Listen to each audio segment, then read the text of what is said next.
ರಾಜ್ಯಾದ್ಯಂತ ದ್ವಿತೀಯ ಪಿಯುಸಿ ಪರೀಕ್ಷೆ ಆರಂಭವಾಗಿದೆ.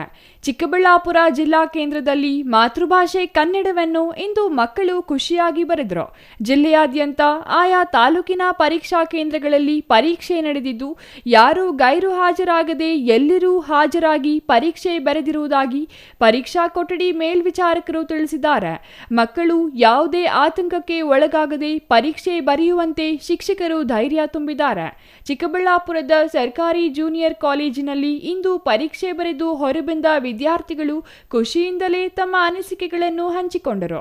ಆದರೆ ಉಳಿದ ವಿಷಯಗಳ ಪರೀಕ್ಷೆಗಳ ಬಗ್ಗೆ ವಿದ್ಯಾರ್ಥಿಗಳಲ್ಲಿ ಆತಂಕ ಮನೆ ಮಾಡಿದ್ದು, ಯಾವುದೇ ಆತಂಕವಿಲ್ಲದೆ ಪರೀಕ್ಷೆ ಬರೆದು ಉತ್ತಮ ಫಲಿತಾಂಶ ಪಡೆಯಲಿ, ಎಲ್ಲ ವಿದ್ಯಾರ್ಥಿಗಳಿಗೂ ಶುಭವಾಗಲಿ ಎಂದು ನಮ್ಮ ವಾಹಿನಿ ಹಾರೈಸುತ್ತದೆ.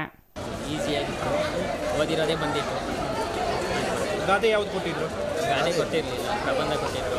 ಆರೋಗ್ಯ ಮತ್ತು ಕ್ರೀಡಾ ಅಂತ ಕೊಟ್ಟಿದ್ರು, ಅದನ್ನು ಬರೆದಿದ್ದೀನಿ. ಎಷ್ಟು ಮಾರ್ಕ್ಸ್ ಬರ್ಬೋದು ನಿಮಗೆ? ಬರೋದು 90 ಮೇಲೆ ಬರುತ್ತೆ ಅಂತ ಹೋಪಿದೆ. ಎಷ್ಟು ಕೊಡ್ತಾರೋ ನೋಡಬೇಕು.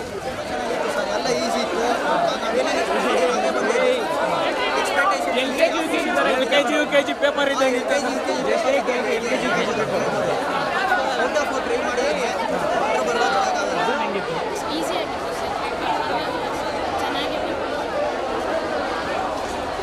ಎಷ್ಟು ಮಾರ್ಕ್ಸ್ ಬರ್ತಿದ್ರು?